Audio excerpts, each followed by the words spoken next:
So my name is Hussein. I'm based here in beautiful San Diego and run a group that advises various wearable and health technology ventures, including portfolio startups, venture funds, and family offices that we've been affiliated with over the years.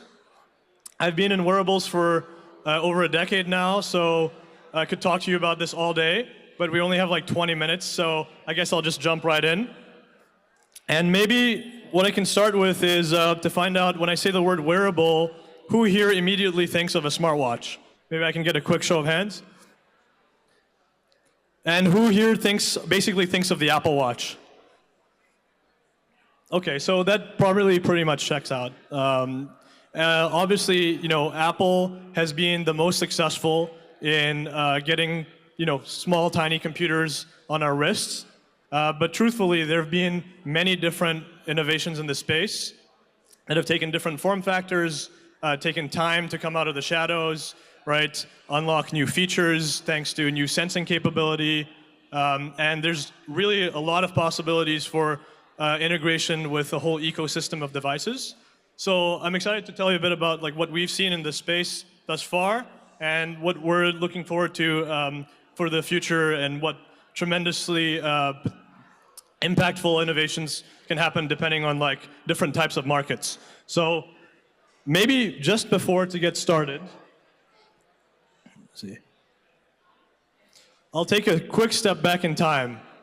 We've actually been trying to count steps ever since the time of Da Vinci. So interestingly, Da Vinci himself had the concept of a mechanical pedometer for the military, and in 1780, a Swiss inventor used the mechanism that powered his self-winding watch to measure steps and distance while walking.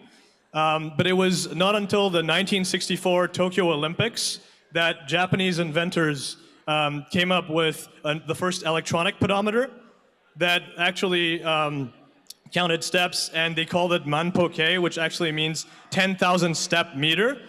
And they were the ones that coined this idea of 10,000 steps a day. So if you're ever wondering where the 10K steps a day came from, that's where it originated. But it was not much later that the electronic pedometer, the way of counting steps, became a wearable. And that was thanks to a company that you probably all know called Fitbit. That happened in 2009. So you guys, some of you might remember Fitbit had first launched this Fitbit Clip product. Later a Fitbit Zip that people might be more familiar with, that you just clip on and it would measure your steps. Nike had a much less appealing product that was a foot pod that went in your shoe and connected to a band that you had to plug in your iPod Nano to, that I hope none of you ever had to use because it was terrible. And they later did the first band, which was called the Fuel Band, along with companies like Microsoft and Jawbone. So these were some of the early players in the space. One of the first heart rate monitoring smartwatches was a company started by a friend of mine called Basis Science, top right of the screen. They sold to Intel for over 100 million initially. And then some of you might also remember one of the earliest, most successful Kickstarter campaigns was actually a smartwatch called the Pebble, which is down at the bottom there. So those were some of the early players in this space. A bit about my background now. And this was all pre-Apple. So the first Apple Watch came out in 2015. I'm originally from France. I started working on my first startup in 2014. We were figuring out ways of embedding flexible electronics inside soft materials and held the patent for the first smart watch band that you could retrofit to a traditional timepiece. Essentially, basically allowing any classic watch to become smart by having everything seamlessly integrated in the strap. And our vision was to try to connect everyday things already part of everyday lives. I later moved to Silicon Valley and worked on the first wearables that never needed charging. So there's the Power Watch and the Mother Band. They used your own body heat to stay charged. It was a technology called thermoelectric energy harvesting. And we later also incorporated solar. And then after that, I worked for a company that some of you might know called Aura. that made a sleep tracking ring. So I was one of the first strategy hires at Aura, and my main purview there was to spearhead the launch we did with an Italian fashion brand that some of you might also know called Gucci, in what became the Gucci edition of the Aura ring that launched in over 250 stores, was Gucci's first tech product and Aura's first entry into retail. Okay, some of the current involvements, fast forward to today, that I've been involved in a lot of different things, but maybe to name three that are all different products at different stages of growth: Ultrahuman, Lingo, and Hydrostasis. Ultrahuman are scale-up, or let's say a rapidly growing, profitable startup that have a full health ecosystem of devices, including their very own ring, which is the world's lightest wearable, but also an app that combines insights around movement, sleep, recovery, coming from stress, coming from the ring, with data coming from continuous glucose monitors, such as from your blood sugar, but also extensive blood panels and environmental sensing devices. I'm also an advisor to Abbott, which the Fortune 500 that makes these glucometer patches, both on the sports ventures side, as well as their new consumer edition of the CGM for non-diabetics, and so that's Lingo. And then lastly, I'd like to also mention that I'm very bullish on this earlier stage startup based here in San Diego that basically has the first non-sweat optical-based solution to measure real-time hydration, which is super cool. So I've now mentioned in passing smartwatches and bands and rings and patches, and you're probably all lost, especially on a Friday afternoon. So, it begs the question, what's better? And the truth is, there's not one single answer, because it really depends on the use case, right? Your Apple Watch might be ideal so you can see your metrics while you're working out or you're running, right? But if you're into, say, kickboxing or martial arts, which is pretty big here in San Diego, then you might not want to wear something on your wrist. The other thing is, to get key metrics around your recovery, you really need sleep data. And 90% of people don't actually sleep with their smartwatch, right? So that's where the concept of a ring comes into play. People typically wear this 22 hours a day. It's the highest compliant form factor and the most frictionless wearable to wear while sleeping. And then finally, these patches, right? They're the most medical grade products, and that's whether it's like a chest patch in a more clinical or hospital setting, or it's like a more invasive patch that measures from the surface of the skin. And I'll talk a little bit more about those as well. Finally, I'll give a quick notable mention. Some of you might have been here for her talk earlier with Susan Paley, who was the ex-CEO of Beats, which is the headband form factor.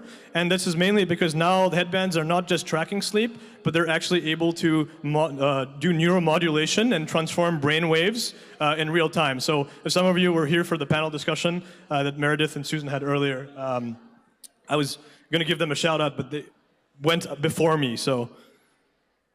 And then I'm not going to spend too much time here, but there have also been some early successes in embedding tracking technology into garments. Let me change this. So now we've looked at form factors, but I mean, what about features, right? So how many people here in the audience that have a wearable primarily assimilate it to a health tracking tool?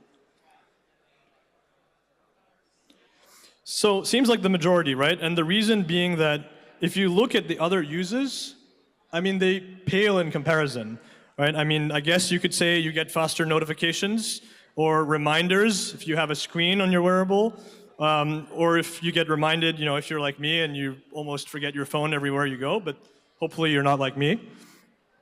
One use case that I do want to hone in on, because I think it's underrated, is the concept of a panic button or emergency alerts. It's something that my team had embedded on our first product, which was the Smartwatch band. But also want to give a shout out to this company that I think has been really impactful in this space, because they've actually integrated a panic button in a discrete women's necklace and partnered with ADT Security. It's a badass company called Invisaware. You guys should check them out. They're marketed by ADT, and they make thousands of people feel safer every day. Now that's probably the exception, right? And personally, I think like all of us here, I believe primarily in the ability of these wearables to genuinely improve health, especially as they're getting more and more accurate, tracking deeper biomarkers, and more seamlessly integrated into everyday life. So there are three ways that I think of wearable health. One is similar to how you look at medical devices, right, where you look at diagnostics versus therapeutics, is to differentiate between devices that can measure but also potentially treat. And I'm a firm believer in treating what you can actually measure, right? Another way is to segment health into 4 buckets: wellness, fitness, illness, and longevity, which I think is more and more deserving of its own bucket. And then lastly, look at the use cases and the proven use cases, right, around tracking activity, which we've been discussing, sleep and recovery, which we'll talk more about, and then the next categories, which I believe are big in mental health and stress, metabolic health, reproductive health, hydration, and inflammation. So I want to get more granular. It turns out that most key metrics around recovery can mainly only be measured when you're asleep, right, or fully at rest. So that's resting heart rate, that's how long your heart takes to drop to its resting baseline, so how late it drops during your sleep, your temperature minima zones during your sleep. And I'll give you a quick anecdote, because I learned this the hard way when this little guy essentially saved me. So when I first moved to San Diego, it's about 3.5 years ago now, I got bitten by the mixed martial arts bug, and I almost collapsed in a jiu-jitsu tournament. This was a couple years back.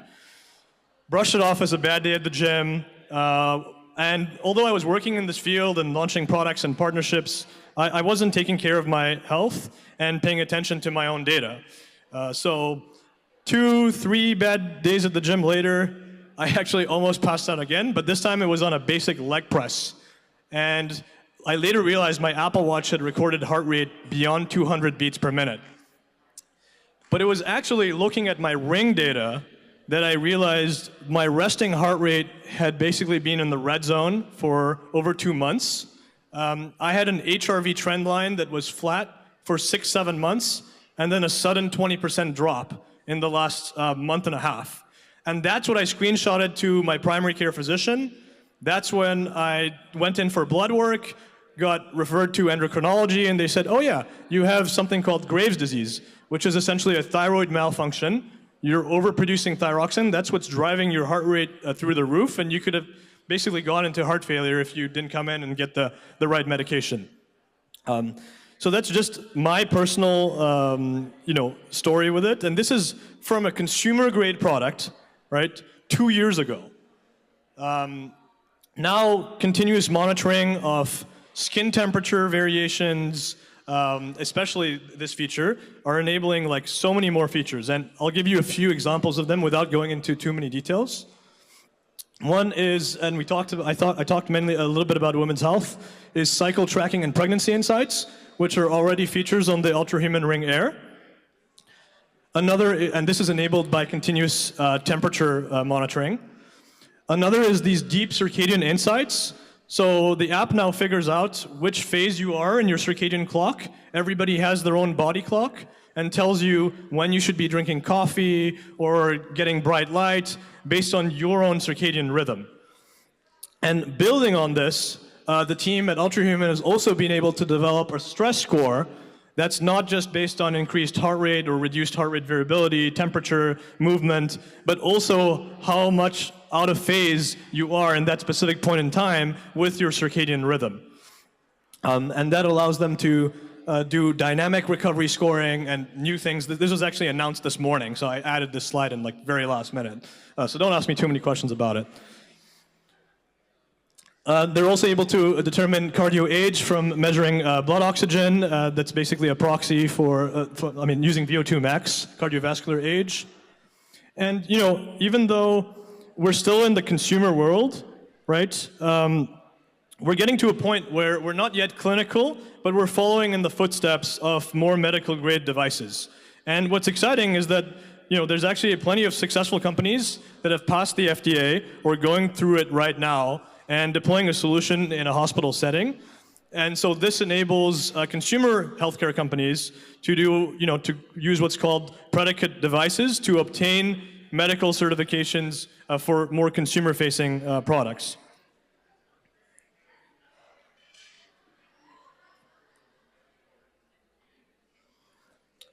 I'm going to end with a few things on new sensing capabilities and integration. These are a few examples of what's coming and what's some of it what's out there and some what's coming. There's actually a smartwatch out there that for epileptic patients, believe it or not, so they detect seizures using electrodermal activity or skin conductance. There's a band that is able to do gesture control of a mouse or any kind of input device thanks to the surface nerve conductance. There's a band from a startup that's backed by a fund we advise that has figured out a way to release endorphins by stimulating nerves to treat chronic pain, so for chronic pain relief. And then, of course, there's these guys here that are building patches, right? Back to patches, measuring electrolytes, measuring glucose, right? The two biggest companies in the space that have done tremendously well. One is here in San Diego called Dexcom. The other one is Abbott. In fact, the Libre product last year probably made about $5.7 billion in sales. And both Abbott and Dexcom are actually now launching a consumer version of this product for non-diabetics that'll be over the counter later this summer. And that's Lingo, and Dexcom is calling theirs Stello. So I'd invite you to follow a newsletter, so giving a shout out to these guys, Fit Insider, some of you guys might know them, that track a lot of the new innovations in analytes and non-invasive glucose monitoring that nobody's tracked yet, but there's some interesting companies working on stuff there. And honestly here, I just stole another slide from Fit Insider here, which probably could have summarized like half of my talk in terms of the evolution of wearables and new potential analytes coming like lactate and ketones. I'm running out of time, so I think the last thing I'll leave you guys with is the ability to converge data from a different ecosystem of devices, Ring, glucose meter. There's Ultrahuman is launching a home product that will actually be measuring conditions of your environment, like blue light, natural light, sound, air quality, all tying into the same app. Your blood panels can now come into the same app and see how they relate to the lifestyle markers of sleep and stress, so you can, for the first time, actually see a full correlation. And of course, there's so many more integration possibilities with other kinds of devices, right? Point-of-care solutions for urine, saliva, DNA, epigenetics, and I call this category multi-omics. And we can, could do another talk on just this subject. I'm going to skip this, but these guys are building the real Theranos that could eventually become wearable. They're called Cyfox out of Boston. Pretty cool. You can measure different hormones from blood and eventually from, hopefully, a wearable device.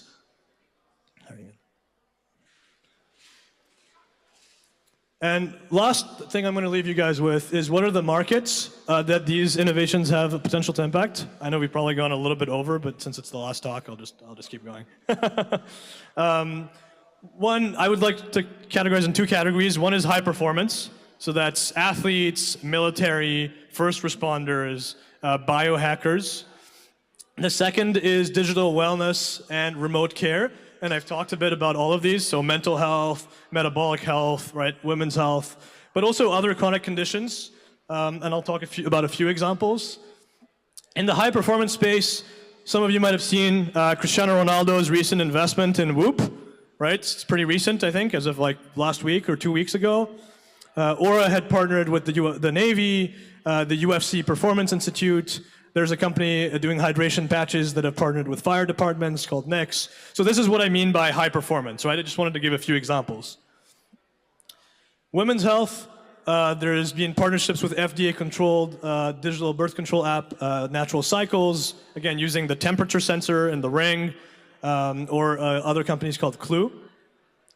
I've spoken a little bit about metabolic health and what Abbott is doing there. So this is, again, from their Lingo product that is already live in the UK, but is going to come live probably later this summer in the US. And then lastly, this is what I mean by digital wellness, right? So you guys might know apps like Calm or Headspace. Ultrahuman, I orchestrated the first partnership with BetterHelp, which is BetterHelp's first product partnership. It's an online therapy portal where users can basically get a ring, and now their therapist will be able to see their sleep and stress data to actually see if the therapy is, working and being effective. Similarly, on the metabolic health side, we advise a Shaquille O'Neal-backed weight loss program called Limbo. That's basically around a CGM and a wearable for behavioral coaching, and has shown not only better results than Weight Watchers or Noom, but actually better results than Ozempic. And happy to tell you guys more about that as well. Oh, I guess I had 2 more slides on here. These are other examples of remote care pilots that we're running. One is an eating disorder virtual clinic. One is a stroke recovery program, a dementia care program, an epilepsy program. All of these are integrating wearables and continuous monitoring solutions. And then I think this is actually my last slide, or there may be like one more, but essentially I'll leave you with the idea that these are all pilots. Eventually the idea is people can get these for free through their insurance. There's not been much innovation in the space, but there is a life insurance group called Vitality that will now lend you money to get an Apple Watch, and you basically don't have to pay them back as long as you use the Apple Watch to work out and exercise and earn points, and then those points get redeemed and the loan gets forgiven. So those points go back towards paying those loans. And the idea is that it will save insurance, a lot of money in the long run, and reduce cost of care. And I think I'll leave it with this very last slide, which is an article by the biggest venture fund in the world, one of the best venture funds in the world, Andreessen Horowitz, that talks about, imagine if an insurance company or like a vertically integrated provider, right, that's payer and provider, partnered with a consumer healthcare brand such as Apple, or another, would allow wearables to essentially create potentially the biggest company in the world. So, yeah, I'll leave it there. Thank you.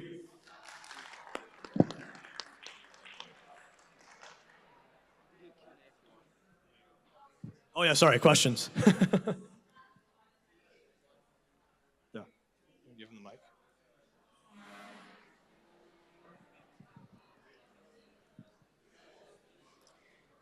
So, do you provide these services, or your company? Yeah, so we advise some of these different startups, and we also advise some of the funds that invest in these startups. Oh, okay. Okay. I would love to talk with you offline. So, sure. Where do you see the next 3 to 5 years, the major change or the main change from the point of view of a lot of wearables in the market, but where is the differentiation come from for going forward for investors, as you said? So what would make them excited? Yeah, I think it's twofold. One is companies that are really creating a superior consumer experience, because we all know not only is hardware hard, building a hardware business is hard, but building a D2C business is also hard, right? So you need to have some kind of superior consumer experience where you're really capturing the hearts of consumers. That's either one way of doing it, and one, some kind of green flag to look for. The second is, if you're not doing that, then are you building some kind of deep tech, or what I would call an enabling technology, that you could then license to a big consumer brand, whether that's Apple or Garmin or one of these other players or Abbott, or partner with them, and that would allow you to actually create a profitable company. So I would say it's either one or the other. I haven't really seen the intermediate work or any other. This has kind of been just my experience. And I started by saying that a lot of these early startups went down, and Apple kind of came along in 2015 and took over half the market. I think he has a second question.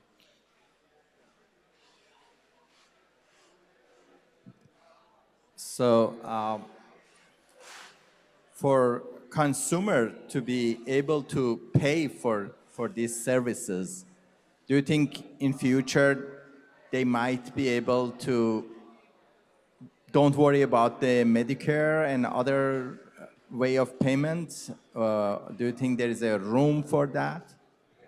Yeah, it's going to happen. So basically what needs to happen is the wearables need to get like more clinical grade in the same way as some of those medical devices. And then once they're past FDA or not, they don't actually need to be FDA cleared, they just need to be FDA registered, which is a step below. And that would allow insurance companies to essentially do reimbursement. There's ways of billing what's called RPM through CPT codes, but there's also value-based care models where essentially you get paid per patient per month up front, and then wearables are provided, similar to that life insurance model that I was just talking about at the end. So that's definitely going to happen. You could get through your provider or through your insurer, depending on if it's a self-insured employer, a wearable. What is this FDA register? You mentioned FDA registered. What's that? I never. It's to get a medical device, like a medical certification. No, but you said they don't need FDA. So there's like different steps in FDA. There's like being registered with the FDA versus being like cleared by the FDA to be a medical device, and it depends like on the application. But being registered with the FDA is enough to bill through an insurance plan. Yeah, I also learned this fairly recently. Hey, thank you. That's right. You need to be registered. There's a class 1 for the FDA. Yeah. I don't know about the billing, but you have to have RPM. You can bill RPM with FDA registration. Yeah. Yeah. Either way, you can get, so a lot of these predicate devices are FDA cleared, and so it's just a matter of time. For example, Ultrahuman ran an experiment, a one-on-one comparison with a product called the sleep image ring, which is like this big, bulky ring that measures sleep, heart rate, pulse ox. They have FDA clearance. The study showed, the data was tracking, so they can use that as a predicate device to then get FDA cleared.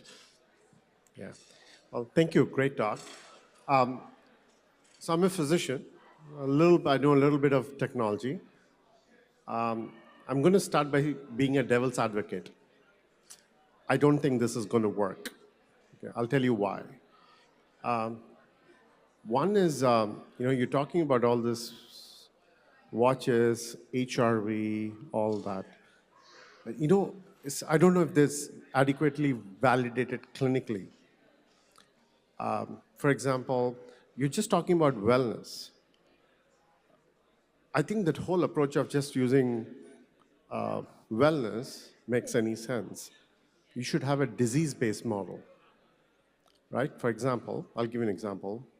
So we have a brain center. There's something called COVID brain. So when you have a condition called POTS, it's sort of like a autonomic dysregulation where your heart rate goes up and down. So we want to track the heart rate, especially HRV. So there was this military study that looked at all the devices you listed. None of them were clinically validated. None of them. Not Apple, nothing, not even the... What was the comparison? What was the gold standard they used? So it was a meta-analysis that they did. So they didn't find any validation for the studies that correlated with the symptoms of the disease. Oh, okay, so you're saying they didn't find a correlation between tracking heart rate or HRV from the devices with this condition, but was there already a pre-established proof in the first place between HRV and the disease? Oh, yeah. Okay. Yeah. And how was that determined? So it's clinically determined. It's a relatively new condition. Okay. So there is a COVID brain, yeah. Okay. COVID-related, of course, and we know that as a result of that, the heart rate variability happens. So there is a test by NASA. NASA designed it because, for obvious reasons, in the space the heart rate variability occurs. So there's a simple test. So you look at that's considered sort of sort of the gold standard now, and there's also something called the tilt table test. We can do that to look at the heart rate variability. Okay. So it didn't compare with those things. So